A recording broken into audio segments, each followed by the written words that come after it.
తెలంగాణలో మహిళా సంఘాలను ఆర్థికంగా బలోపేతం చేసే దిశగా రేవంత్ ప్రభుత్వం అనేక కీలక నిర్ణయాలు తీసుకుంటుంది.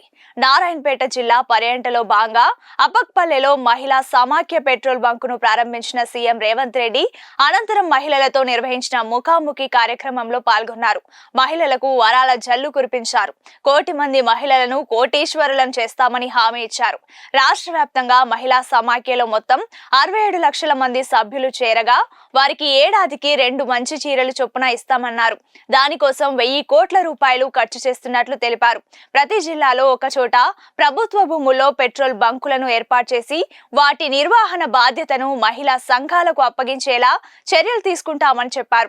ఇప్పటికే ఆర్టీసీలో ప్రైవేట్ బస్సుల నిర్వహణ బాధ్యతలను మహిళా సంఘాలకు అప్పగించడం వల్ల 600 మంది మహిళలు బస్సుల యజమానులుగా మారారని సీఎం రేవంత్ రెడ్డి తెలిపారు.